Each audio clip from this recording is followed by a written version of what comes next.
स्वर्णोदयदीप्तिम् अखिलभुवनचैतन्यप्रसारम्। నమస్కారం, మన ధర్మం కార్యక్రమానికి స్వాగతం. ఇవాళ మన ధర్మం కార్యక్రమంలో మన ధర్మ సందేహాలను నివృత్తి చేసేందుకు మనతో పాటు ఉన్నారు ప్రముఖ ఆధ్యాత్మికవేత్త ఆచార్య శ్రీ తాడేపల్లి పతంజలి గారు. గురుగారు నమస్కారం. శ్రీ దుర్గాదేవి అయి నమః. గురుగారు, ఇవాళ మన ధర్మం కార్యక్రమంలో మా మొదటి ధర్మ సందేహం ఏంటంటే, దుష్ట చతుష్టయంలో కర్ణుడు కూడా ఉన్నాడు. మరి అటువంటి కర్ణుడికి దానవీర సూరకర్ణ అనే బిరుదు ఎంతవరకు వర్తిస్తుంది? లోకంలో కొన్ని అలాగ వ్యాప్తిలోకి వస్తూ ఉంటాయి. నిజానికి కర్ణుడు దుష్ట చతుష్టయం అని మీరే అన్నారు. ఆ నలుగురు దుష్టుల్లో ఒకరు. కానీ అటువంటి కర్ణుణ్ణి దాన వీర సూర కర్ణ అంటున్నారు. అంటే దానంలో తిరుగులేనటువంటి వాడు, వీరత్వంలో తిరుగులేనటువంటి వాడు, వీరత్వాన్ని ప్రకటించేటువంటి సందర్భం సూరత్వం, అందులో కూడా తిరుగులేనటువంటి వాడు. ఈ మూడిట్లోనూ గొప్పవాడు కర్ణుడు అంటున్నారు. నిజానికి వాడంత దుష్టుడు దుర్యోధనుడు కాదు. దుర్యోధనుడే కొంచెం కర్ణుడి కంటే కూడా కొంచెం మంచివాడు. ఎట్లా? ఆ మహాభారతంలో ఆ సభాపర్వం మనం చదువుతుంటే అనిపిస్తుందమ్మా. ఒక్కొక్కటి మనం చెప్పుకుందాం. ఆ సభాపర్వంలో ఆ ద్రౌపదిని సభలోకి తీసుకొని వస్తారు అవమానించాలని చెప్పి. అప్పుడు వికర్ణుడు నిజంగా వీళ్ళల్లోనే ఉన్నటువంటి వాడు, కౌరవుల్లో జన్మించినటువంటి వాడే వికర్ణుడు. వాడి పేరు వికర్ణుడు, వీడి పేరు కర్ణుడు. ఆ వికర్ణుడు చాలా మంచివాడమ్మా కౌరవుల్లో. వికర్ణుడు అంటాడు, ఆ ద్రౌపది ఏదో ప్రశ్న అడుగుతోంది కదా, తన్నోడి నన్నోడేనా నన్నోడి తన్నోడేనా అని అడుగుతోంది కదా, ఆ ప్రశ్నకి జవాబు చెప్పండి. ఇంతమంది ధర్మాత్ములు ఇక్కడ కూర్చున్నారు కదా, మీ పాపం మిమ్మల్ని కట్టి కుడుపుతుంది సుమా, జాగ్రత్తగా ఉండండి అని ఆ వికర్ణుడు చెప్తూ ఉంటే కర్ణుడు లేస్తాడమ్మా. దుర్యోధనుడు కూడా ఒక మాట మాట్లాడు, రే మన శరీరంలోనే రోగం పుడుతుంది, మనలోనే ఈ రోగం పుట్టిందిరా ఈ వికర్ణుడు అనే పేరుతోటి. చూడండి ఎలాంటి మాటలు మాట్లాడుతున్నాడు. కాబట్టి అడవిలో పుట్టినటువంటి అగ్ని మొత్తం అడవినే కాల్చిపడేస్తుంది. అలాగే మనలోనే ఉన్నటువంటి ఈ వికర్ణుడు, మన పక్షంలో ఉన్న వికర్ణుడు ఏదేదో నీతి వాక్యాలు చెప్తున్నాడు. రే దుశ్శాసన, మొత్తం ఆ పాండవుల యొక్క వస్త్రాలన్నీ తీసేసి ఈ ద్రౌపది యొక్క వస్త్రాపహరణం కూడా చేయండి. దుర్యోధనుడు అనలేదమ్మా అసలు ఆ మాట. వాడికి ఎంత ధైర్యమో చూడండి కర్ణుడికి.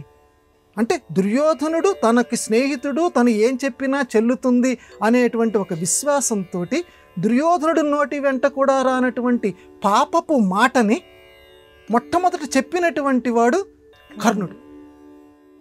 అందువల్ల కర్ణుణ్ణి అందుకని ధర్మాత్ముడైనటువంటి శ్రీకృష్ణ పరమాత్మ చిట్ట చివరి యుద్ధంలో ఆ రకంగా చంపించాడు, ఆ రకంగా సంహరింపచేశాడు. ఇక వీడు యొక్క దానం ఏంటమ్మా? వీడిది ఆసురీ వ్రతాలు పెట్టినటువంటి దానం. అంటే ఏదో కావాలని పేరు ప్రతిష్టల కోసం చేశాడు. కానీ నిజంగా దానం అంటే ఒకరికి దానం ఇచ్చినప్పుడు ఎదుటివాడి నుంచి తిరిగి తీసుకోకూడదు. కానీ ఇంద్రుడికి దానం ఇచ్చేటప్పుడు కవచాలని, అయ్యా నేను నీ కవచాలు ఇస్తాను, కవచకుండరాలు ఇస్తాను, మరి నాకేమి ఇస్తావు? ఇది దానమా? ఎవరన్నా ఇదన్నా అడిగితే వెంటనే తిరిగి ఇచ్చేయాలి. కానీ ఎదుటి మళ్ళీ బేరం పెట్టాడు, నీ దగ్గర ఉన్న శక్తి ఒకసారి నాకి, మరి వాడేం దానమమ్మా? కర్ణుడు ఘోషయాత్ర నెపం మీద దుర్యోధనుడు వీళ్ళందరినీ తీసుకొని వెళ్ళిన తర్వాత అక్కడ గంధర్వుల చేతిలో వీళ్ళందరూ ఓడిపోతారు. ఓడిపోయినప్పుడు నిజంగా ప్రాణస్నేహితుడైనటువంటి దుర్యోధనుణ్ణి కాపాడాలి కదమ్మా. తన ప్రాణం కాపాడు కోసంతో మొత్తం ఆ గంధర్వుల నుంచి తప్పించుకుంటాడమ్మా.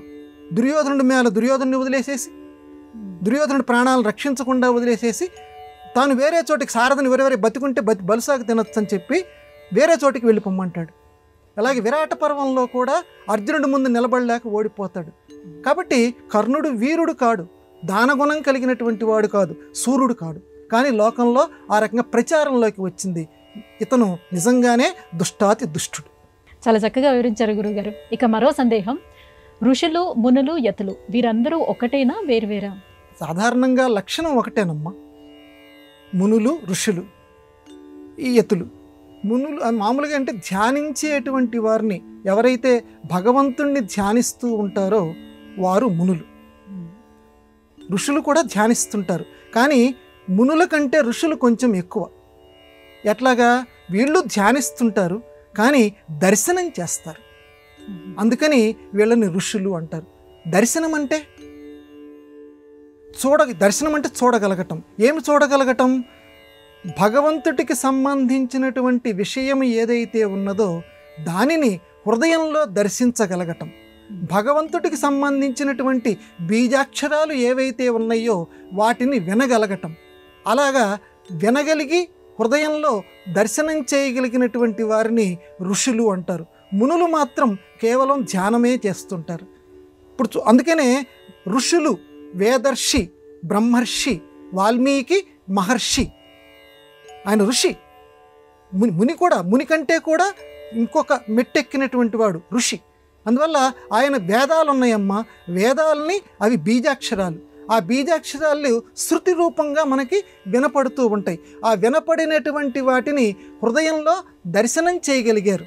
వేదాలని దర్శనం చేయగలిగారు కాబట్టి ద్రష్టలు అంటారు. కాబట్టి వీళ్ళని ఋషుల్ని ద్రష్టలు అంటారు. కాబట్టి మునులేమో కేవలం ధ్యానం వరకు పరిమితం, ఋషుల్లో ధ్యానం ఉంటుంది. ధ్యానంతో పాటుగా భగవంతుడికి సంబంధించినటువంటి బీజాక్షరాలని, భగవత్ లక్షణాలని, గ్రంథాలని వీళ్ళు దర్శించగలిగేటువంటి శక్తి వీళ్ళ దగ్గర ఉంటుంది. ఇక యతులు వచ్చేసరికి ఈ మునుల్ని ఋషుల్ని ఈ రెండింటినీ కలుపుకొని ఉంటారు. వాళ్ళు కలుపుకొని లోకంలో నియమానుసారంగా ప్రవర్తిస్తూ ఇతరులకి ప్రేరకులుగా ఇలా నడవాలి సుమా అని చెప్పేటువంటి వాళ్ళు యతులు. కాబట్టి ఈ ముగ్గురి మధ్య ఆ స్వల్పమైనటువంటి భేదం ఉంది, మనం గమనించాలి. మనం సాధారణంగా ముగ్గురిని కలిపే వాడుతుంటాం. వాల్మీకిని ముని అంటాం, వాల్మీకిని ఋషి అంటాం. ఎందుకంటే వాల్మీకి ధ్యానము చేస్తాడు, వాల్మీకి దర్శనము చేయగలిగాడు. అందువల్ల ఈ ముగ్గురిని కలిపే వాడుతుంటాం. కానీ ఆ ముగ్గురి మధ్య ఉన్నటువంటి స్వల్పమైనటువంటి భేదం ఇది. గురువుగారు ఒక వ్యక్తి యొక్క ప్రవర్తనను బట్టి ఆ వ్యక్తి యొక్క వ్యక్తిత్వాన్ని నిర్ణయిస్తారు. కానీ మహాపండితులైన వారు కూడా ఒక్కోసారి అనుచితంగా ప్రవర్తిస్తూ ఉంటారు. ఎందుకని? లోకంలో ఇది ఆధునిక జీవితంలో కూడా మనం దర్శనం చేయొచ్చు దీన్ని.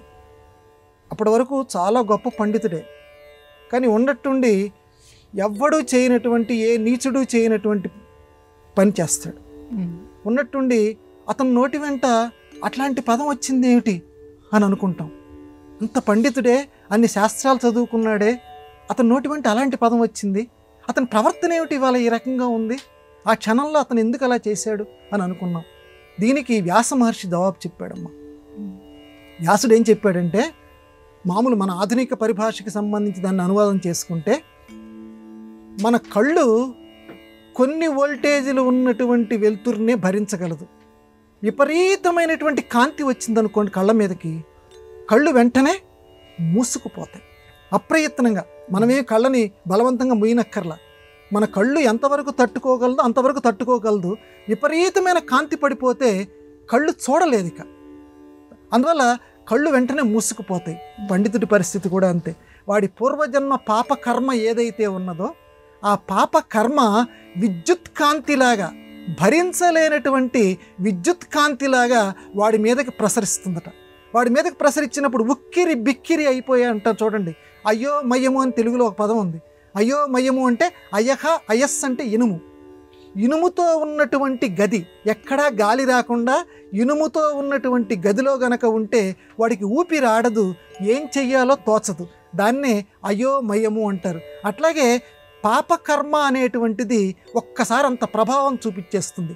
ఆ ముఖం మీదకి కాంతి పడితే కళ్ళు ఎలా మూసుకుపోతాయో వీడి బుద్ధి కూడా మూసుకుపోతుంది. అందువల్ల ఆ పండితుడి యొక్క బుద్ధి మూసుకుపోయి ఏం చెయ్యాలో తోచక, ఏమి అనాలో తెలియక ఏది పడితే అది ఒక్క నిమిషంలో అనేసేస్తాడు. ఏది చేయకూడదో అది చేస్తాడు. అందువల్ల అది ఆ పండితుడి యొక్క తప్పు కాదు. వ్యాస భగవానుడు చెప్తాడు, అది పండితుడి తప్పు కాదు. నా చ పండితస్య అపరాధం. అతను చేసుకున్నటువంటి కర్మ యొక్క పూర్వజన్మ కర్మ అతని మీద ఆ ప్రభావం చూపిస్తుంది. అది మనకు తెలియదు. ఆ కర్మ ప్రకారం అతను వెంటనే ఆ రకంగా ప్రవర్తిస్తున్నాడు, ఆ రకంగా చేస్తున్నాడు. దీన్ని ఈ రకంగా మీరు సమన్వయించుకోండి అని వ్యాసుడు మనకు బోధించాడు. గురుగారు, శకుని యొక్క పన్నాగాల వల్ల మహాభారత కథ ఎన్నో మలుపులు తిరిగింది. ఈ సంవిధానంలో శకుని తండ్రి ఎముకలచే మాయా పాచికలను తయారు చేశాడు అని అంటారు. ఈ కథ నిజంగా మహాభారతంలో ఉందా? లేదమ్మా. శకుని దుష్ట చతుష్టయంలో ఒకడు ఆ శకుని. అయితే శకుని యొక్క తండ్రి పేరు సుబలుడు. ఈ సుబలుడు అనేటువంటి వాడు ధర్మరాజు గారు రాజసూయ యాగం చేసేటువంటి సందర్భంలో చక్కగా ఆ రాజసూయ యాగానికి వచ్చి ధర్మరాజు గారి చేత సత్కారం కూడా పొందుతాడు. కానీ లోకంలో కథ ఏమని వ్యాప్తించిందంటే శకుని తండ్రిని సుబలుణ్ణి జైల్లో పెట్టారని. ఆ కౌరవులే ఇతన్ని జైల్లో పెట్టినందువల్ల ఆ కుమారుడితోటి దగ్గర వాగ్దానం తీసుకొని మొత్తం ఈ కౌరవ వంశం మొత్తం నువ్వు నాశనం చెయ్యాలి, నేను చనిపోయిన తర్వాత నా అస్థిపంజరం అందులో ఉండేటువంటి ఎముకలు నీకు పాచికల కిందకి వస్తాయి, ఆ పాచికలతోటి నువ్వు దుర్యోధనుడిని నువ్వు ప్రేరేపించి ఆ పాచికలతోటి ఇద్దరి మధ్య కలహం పెట్టు, అందులో పాండవుల్ని ఓడించు, వాళ్ళు ఎలాగో మళ్ళీ అరణ్యవాస అజ్ఞాతవాసాలు చేసి వచ్చిన తర్వాత కౌరవుల్ని గెలుస్తారు, తద్వారా సర్వ వంశం నాశనం అయిపోతుంది, ఈ కౌరవులందరూ నాశనం అయిపోవాలి, అందుకు నువ్వు ఈ పని చెయ్యని చెప్పి సుబలుడు అనేటువంటి వాడు శకునితో చెప్పాడు అని చెప్పి లోకంలో ఒక కథ వ్యాపించింది. ఈ కథ మహాభారతంలో లేనే లేదు. ఇది లోకంలో వ్యాపించినటువంటి కథలు. ఏది మన లక్ష్మణ రేఖ కథల్లాగా, ఏది లక్ష్మణుడుగా గనక ఆ సీతమ్మ వారిని నువ్వు కదలొద్దని చెప్పి చుట్టూ లక్ష్మణ రేఖ గీశాడని చెప్పి ఇలాంటి కథలు లోకంలో ఎలాగ ప్రచారంలోకి వచ్చాయో ఈ శకునికి తండ్రి సుబలుడికి సంబంధించినటువంటి కథ కూడా ఆ రకంగానే వచ్చింది. అస్థిపంజరం లేదు, అస్థిపంజరం నుంచి పాచికలు లేవు, ఏమీ లేవు. శుభ్రంగా దుర్యోధనుడే చెప్తాడు ధర్మరాజుతోటి, నేను ఆడను, నా తరపున శకుని ఆడతాడు అని చెప్తాడు. శకుని మామూలు పాచికలే తీసుకుంటాడు. అందువల్ల ఈ అస్థిపంజరానికి సంబంధించిన పాచికలేమి ఈ మహాభారతంలో వాడలేదు లోకంలో. ఎందుకనంటే కాళిదాసు కవిత్వం కొంత, తన పైత్యం కొంత అని లోకంలో ఒక మాట ఉంది. ఆ రకంగా మహాభారతం కానీ రామాయణం కానీ ఇలాంటి గ్రంథాలు లోకంలో వచ్చిన తర్వాత ఏంటంటే వాటితో పాటుగా తన సొంత తెలివితేటలతోటి ఒక చిన్న ఇతివృత్తాన్ని కల్పించటం, రసరంజకంగా చెప్పటానికి ప్రయత్నం చేయటం, ఈ రకంగా లోకంలో వ్యాప్తి చెందాయి. కానీ ఇటువంటి కథలు లేనే లేవని అందరూ గ్రహింతురు కాక. గురుగారు తన బిడ్డ అయిన శ్రీకృష్ణుడిని తాడుతో బంధించాలని యశోద ప్రయత్నించింది. ఆ సందర్భంలో ఆ తాడు 2 అంగుళాలు సరిపోలేదని చెప్తారు. ఈ 2 అంగుళాలు దేనికి ప్రతీక? శ్రీకృష్ణ స్మరణ చేయిస్తున్నారు. కరారవిందేన పదారవిందం ముఖారవిందే వినివేశయంతం వటస్య పత్రస్య పుటే శయానం బాలం ముకుందం మనసా స్మరామి. ఆ బాలకృష్ణుణ్ణి తలుచుకుంటున్న కొద్దీ అమృతస్యంది అంటారు లీలాసుకుడు. అమృతస్యంది అంటే అమృతం కారుతూ ఉంటుందట. అంటే ఆ జ్ఞాపకమే ఆయన యొక్క స్మరణే. సరే, మన ప్రస్తుత విషయానికి వస్తే దామోదరుడు. ఎందుకంటే దామోదరుడు శ్రీకృష్ణ పరమాత్మ యొక్క లీలలలో దామోదర లీల చాలా సుప్రసిద్ధమైనటువంటి లీల. దామోదర లీల గనక ఎవరైతే విన్నా, చక్కగా దాన్ని చదువుకున్నా వాళ్ళకి ఈ సంసార బంధాలు తొలగిపోతాయి అంటారు. అంత చాలా విశిష్టమైనటువంటిది దామోదర లీల. దామము తాడు, ఉదరము పొట్ట. తన కుక్షిలో అనేక లోకాలు కలిగినటువంటి వాడు, అనేక లోకాలని బంధించినటువంటి వాడు దామోదరుడు. కానీ ఇక్కడ ఏంటంటే శ్రీకృష్ణ పరమాత్మ దామోదరుడు అయ్యాడు. తల్లి యశోదమ్మ ఇతన్ని కట్టివేయటానికి, శ్రీకృష్ణ పరమాత్మని కట్టివేయటానికి, ఆ బాలకృష్ణుడిని కట్టివేయటానికి, ఆ రోటికి కట్టివేయటానికి తాడుని ఇతని పొట్ట చుట్టూతా కడుతుంది. అంటే అల్లరి చిల్లరి పనులు చేస్తున్నాడు. ఓయమ్మ నీ కుమారుడు మా ఇండ్లను పాలు పెరుగు ఇలా చెప్పి అల్లరి చేస్తుంటే, ఒరే ఇన్ని మాటలు వస్తున్నాయి నీ వల్ల, నాకు పని ఉంది, ఎంతసేపటికి వెళ్తున్నావు అటు ఇటు పక్కకి అని చెప్పి రోటికి కట్టేసేస్తుంది. కట్టివేసి తన పనులు చూసుకోవడానికి వెళ్తుంది. ఈ మహానుభావుడు, ఈ దామోదరుడు ఆ రోలిని ఆ 2 వృక్షాల మధ్యకి తీసుకొని వస్తాడు. ఆ కథ అందరికీ సుప్రసిద్ధమైనటువంటిది. మనం ఇక్కడ ఏంటంటే ఆ కట్టివేసే సమయంలో ఆ యశోద ఈ పొట్ట చుట్టూ కట్టివేసే సమయంలో 2 అంగుళాలు తగ్గుతుంది. ఇప్పుడు మన ప్రశ్న అది, ఎంత కట్టినా సరే ఇలా కడదాం అనుకుంటుందట తాడు, అందులో 2 అంగుళాలు తగ్గుతోంది. మళ్ళీ తెప్పించిందట ఇంకో తాడు నీ తాడుకి కట్టేసింది. మళ్ళీ ఇలా చుట్టూ తెప్పిపోయింది. మళ్ళీ ఆ తాడుని ఈ తాడిని పెనవేయటానికి మళ్ళీ 2 అంగుళాలు తగ్గుతుంది. ఇటు తాడికి ఏమిట్రా మళ్ళీ ఇంకో తాడు తెప్పించింది. మహారాణి కదా ఆవిడ. ఇంకో తాడు ఇక్కడ వేసింది. మళ్ళీ ఇలా చుడుతుంటే మళ్ళీ 2 అంగుళాలు తగ్గుతుంది. ఏంటి ఎంతసేపటికి 2 అంగుళాలు తగ్గుతుంది ఏమిటి? ఇక్కడ ప్రతీకాత్మకం అని చెప్పి శ్రీధర వ్యాఖ్యానం ఉంది. శ్రీధరుడు అని చెప్పి మహాభాగవతానికి అద్భుతమైనటువంటి వ్యాఖ్య రాశాడు. ఆ మహానుభావుడు చెప్పాడు, ఆ 2 అంగుళాలు ఏంటంటే జీవుణ్ణి బంధించేటువంటివి 2 అంగుళాలు. 2 అంగుళాలు ఎప్పటికీ తగ్గుతూ ఉంటాయి. అహంకార మమకారాలు. జీవులమైనటువంటి మానవులందరికీ కూడా ఉండేటువంటివి అహంకార మమకారాలు. ఆ రెండు తగ్గుతూ తగ్గుతూ ఉంచుకోవాలి. ఎప్పుడు కూడా వాటిని ఎప్పుడు తగ్గించేసేసుకుంటే అప్పుడు చక్కగా ఆయన పట్టుపడతాడు. శ్రీకృష్ణుడు పట్టుబడాలంటే, దేవుడు పట్టుబడాలంటే అహంకార మమకారాలు అవి మనసులో గనక నువ్వు పోగొట్టుకుంటే ఆ 2 అంగుళాలు కలుస్తాయి. అందుకని యశోదమ్మ ఏం చేసిందో తెలుసా? ఇక నా వల్ల కావట్లేదు, ఓరి దేవుడా, ఏంటి అసలు వీడు ఇంత చిన్న పిల్లవాడు 2 అంగుళాలు తగ్గుతోందని చెప్పి మనసులో భావించిందట. దైవాన్ని స్మరించింది. దైవాన్ని స్మరించేసరికి ఆ 2 అంగుళాల తాడు మళ్ళీ యథాప్రకారంగా కలిసిపోయింది. 2 అంగుళాలు కలిసిపోయాయి. అందువల్ల అహంకార మమకారాలు మనంతట మనకి తగ్గవు. ప్రతి జీవులకి ఎవరికీ తగ్గవు. దైవస్మరణ చెయ్యాలి. ఆ బాలకృష్ణ స్మరణో, బాలరామ స్మరణో, లేకపోతే నీకు ఇష్టం వచ్చినటువంటి దైవస్మరణో చేస్తే మనలో ఉన్నటువంటి ఆ అహంకార మమకారాలు అనే ఆ 2 అంగుళాలు తగ్గిపోతే, ఎందుకంటే లోపల అంగుష్ట మాత్రం, చాలామంది పెద్దవాళ్ళు చెప్తుంటారు కదా, అంగుష్ట మాత్రంగా ఉన్నటువంటి ఆ పరమాత్మ కనిపించాలి అని అంటే ఈ 2 అంగుళాలు తగ్గాలి. అహంకార మమకారాలు తగ్గితే, అది తగ్గాలి అంటే మళ్ళీ అతన్నే స్మరించాలి. ఎందుకంటే దేవుణ్ణి స్మరించాలంటే మనం కొత్తగా పువ్వుల్ని సృష్టించలేము. ఆ సృష్టిలో ఆ పరమాత్మ ఇచ్చినటువంటి పువ్వుల్నే మళ్ళీ దేవుడికి మనం ఇవ్వగలం. ఆయన ఇచ్చిన దాన్ని ఆయనకి ఇవ్వాలి. కాబట్టి ఆయన్ని స్మరించే మనకున్నటువంటి అహంకార మమకారాలని పోగొట్టుకోవాలి. అది ఈ 2 అంగుళాలు తగ్గటంలో ఉన్నటువంటి విశేషంగా పెద్దలు వ్యాఖ్యానించారు. గురుగారు, అన్నమయ్య ఓ కీర్తనలో పామిడి తురగపు పాదం అని అన్నారు. అంటే దీని అర్థం ఏంటో తెలియజేస్తారా? బ్రహ్మ కడిగిన పాదము, బ్రహ్మము తానేని పాదము. ఇది లోకంలో సుప్రసిద్ధమైనటువంటి పాట. ఆ త్రివిక్రమ అవతారం దాల్చినప్పుడు, ఆ బలిచక్రవర్తిని 3వ అడుగు ఇమ్మన్నప్పుడు ఆ వామనుడు అంటే చాలా పొట్టిగా ఉన్నటువంటి విష్ణుమూర్తి స్వరూపం, ఇంతింతై వటుడింతయ్యై మరియు తానింతై నభో వీధిపై నంతై అని చెప్పి చాలా ప్రసిద్ధమైన పద్యం. ఇంత ఇలా ఇలా ఇలా ఇలా పెరిగిపోతూ మొత్తం ఆక్రమించేసేస్తాడు. ఆక్రమించిన తర్వాత మొత్తం నాకు 3వ అడుగు ఎక్కడా అంటే నా నెత్తి మీద పెట్టవయ్యా అంటాడు. నెత్తి మీద పెడతాడు. అది మనందరికీ తెలిసినటువంటి కథే. ఇక్కడ అన్నమయ్య అవతారాలని వర్ణన చేస్తూ పామిడి తురగపు పాదము అంటాడు. పామిడి తురగపు మొత్తం విష్ణుమూర్తి యొక్క అవతారాల్లో, మత్స్యకూర్మ వరాహ ఇలాంటి అవతారాల్లో చిట్ట చివరి అవతారం కల్కి అవతారం. మన వాళ్ళు చాలామంది కలి అంటారు. ఆ రెండిటి మధ్య ఉన్నటువంటి తేడాను చాలా జాగ్రత్తగా గమనించాలి. ఇది కావత్తు ఉంది, కలి వేరు కల్కి వేరు. కాబట్టి కల్కి అవతారం అనాలి.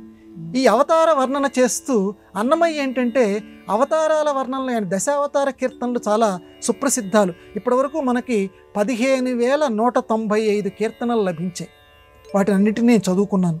ఈ 15,195 అన్నమయ్య కీర్తనల్లో దశావతార కీర్తనలు ఉన్నాయి. ఈ దశావతారాలు అని ప్రత్యేకంగా ఆయన ఎక్కడ చెప్పడు. దశావతారాలను సూచిస్తూ ఉంటాడు. బ్రహ్మ కడిగిన పాదము అంటాడు. అంటే ఆ పాదము పాదము పాదం అనేది మొత్తం ఆ కీర్తనలోకి పట్టుకొస్తాడు, దశావతారాలని చెప్తాడు. ఇలా చెప్తూ పామిడి తురగపు పాదము అంటే పామిడి ఈ గుర్రము కలిగిన పాదము. పామిడి గుర్రము కలిగిన పాదం ఏమిటి?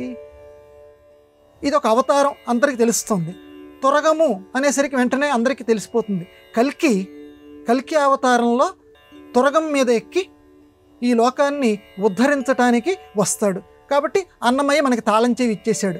తురగపు పాదము, తురగము అంటే గుర్రము, కాబట్టి కల్కి అవతారం. అంత బాగానే ఉంది. మరి పామిడి ఏమిటి? పామిడి తురగపు పాదము. ఇక్కడ ఆయన కీర్తనలోనే ఇంకొక చోట పామిడి అంటే స్వేచ్ఛగా, అడ్డము లేకుండా అనే అర్థం వచ్చేటట్లుగా వాడాడు. కాబట్టి అన్నమయ్య కీర్తనలో ఉన్నటువంటి పదాలకి అర్థం తెలియాలి అని అంటే మళ్ళీ ఇంకొక అన్నమయ్య కీర్తన చదువుకోవాలి. చదువుకుంటేనే అది ఏ సందర్భంలో వాడాడో చూస్తేనే ఓహో పామిడి కోర్కెలు అంటాడు ఇంకొక కీర్తనలో. పామిడి కోర్కెలు అంటే అడ్డు లేకుండా, అదుపు లేకుండా ఉండేటువంటి కోర్కెలు. ఓహో పామిడి అంటే అదుపు లేకుండా, అడ్డు లేకుండా. ఇక్కడికి తీసుకొద్దాం దాన్ని. పామిడి తురగపు పాదము, అడ్డు లేకుండా తిరిగే గుర్రము కలిగినటువంటి కల్కి అవతారం ధరించినటువంటి విష్ణుమూర్తి. అడ్డు లేకుండా మిగతా గుర్రాలకి ఈ ప్రదేశం నుంచి ఆ ప్రదేశంకి వెళ్ళాలంటే ఇది రిస్ట్రిక్టెడ్ ఏరియా, దీన్ని మీరు దాటకూడదని ఉంటుంది. ఆయనకు అడ్డమే ఉంది కల్కి అవతారానికి. కాబట్టి పామిడి తురగము, అడ్డు లేకుండా మొత్తం ఎక్కడ పడితే అక్కడ సంచరించేటువంటి పాదము పామిడి తురగపు పాదము కలిగినటువంటి కల్కి అవతారానికి నమస్కారము. ఇది అన్నమయ్య కీర్తనలో ఉన్నటువంటి ఆ లైన్కి అర్థం. గురువుగారు, మనిషి యొక్క ఆయుర్దాయం ఈ కలియుగంలో మిగతా యుగాలతో పోలిస్తే చాలా తక్కువ అంటారు, ఎందుకని? నిజానికి ఒక్కొక్క యుగంలో మానవుల జీవుల యొక్క ఆయుర్దాయం వేల సంవత్సరాలు. కానీ కలియుగానికి వచ్చేసరికి మాత్రం మానవుల యొక్క ఆయుర్దాయం కేవలం 60 సంవత్సరాలు. ఇది కలౌ షష్ఠి. 60 కాదండి, 70 సంవత్సరాలని కొంతమంది అంటారు. సరే, ఇందులో విభేదాలు కొన్ని ఉన్నాయి, అది పక్కన పెడదాం. కాదండి, శతమానం భవతి, 100 ఏళ్ళు బతకాలి అని ఆశీర్వచనం చేస్తుంటారు, 100 అంటారు. కానీ మన పురాణాల్లో చాలా చోట్ల కలౌ షష్ఠి, కలియుగంలో 60 ఏళ్ళు మానవుల యొక్క ఆయుర్దాయం. 60 దాటిందంటే బోనస్, వాడు జీవించటం దేవుడి యొక్క అనుగ్రహంతో అని. సరే, అలా అట్లా పెట్టడం. ఎందుకని ఇంత ఆయుర్దాయం ఇంత తగ్గింది? వేల సంవత్సరాలు బతికినటువంటి జీవుడు కలియుగంలో పోనీ 100 సంవత్సరాలు అనుకుందాం, ఈ 100 సంవత్సరాలకే ఎందుకు ఇలా తగ్గిపోయింది వాడి ఆయుర్దాయం? భీష్ముణ్ణి ధర్మరాజు అడుగుతాడు, శాంతి పర్వంలో వస్తుంది మనకి మహాభారతంలో. ఎందుకని తగ్గుతోందయ్యా ఆ మనుషుల యొక్క ఆయుర్దాయము అని అంటే భీష్ముడు ఒకే ఒక్క సమాధానం చెప్తాడు, మన శీర్షికే, మన ధర్మం. మన ధర్మాన్ని పాటించకపోవటం వల్ల జీవుల యొక్క ఆయుర్దాయం తగ్గిపోతుంది. ప్రతి వ్యక్తికి పుట్టుకతోటి కొన్ని ధర్మాలు ఉంటాయి. ధార్యతే ఇది ధర్మ, ధరించబడేటువంటిది ధర్మము. ఆ జీవుడు పుట్టుక దగ్గర నుంచి మరణం వరకు ఏ ఏ ధర్మాలు పాటించాలో ఆపస్తంభ ధర్మసూత్రాలు అని హిందువులకి సంబంధించి కొన్ని ధర్మసూత్రాలు ఉన్నాయి. అలాగే హిందువులకి సంబంధించి పరాశర స్మృతి అని ఉంది, ఏ సమయంలో ఏ రకంగా జీవితాన్ని గడపాలి అని.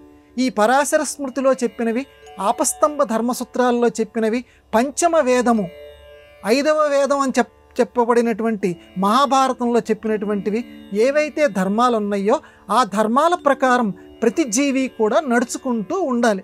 అలా నడవనందువల్ల మనిషి యొక్క ఆయుర్దాయం తగ్గుతుంది. అంటే ధర్మాన్ని పాటించకపోవటం వల్ల జీవుల యొక్క ఆయుర్దాయం తగ్గుతుంది. ఏమండి, ధర్మాన్ని పాటించటం లేదు అన్నది ఎట్లా తెలుస్తుంది? బాగానే చెప్తున్నావు అంటే మొత్తం శకుంతల దుష్యంత మహారాజుతో చెప్తుంది, నువ్వు నాకు పుట్టినటువంటి ఈ బిడ్డ మన బిడ్డ కాదంటున్నావు.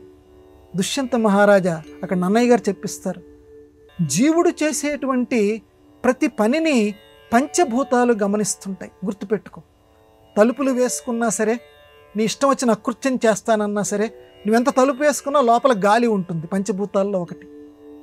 ఎంత కాదన్నా నువ్వు ఎక్కడో వెలుతురు ఉంటుంది, వెలుతురు అస్సలు లేకుండా ఉండదు. కాకపోతే చీకటి కదా కమ్మినట్టు అనిపిస్తుంది, కానీ వెలుతురుని చీకటి కమ్ముతుంది, కానీ వెలుతురు అనేది ఉంటుంది. కాబట్టి పంచభూతాలు సాక్షుల కింద ఉంటాయి.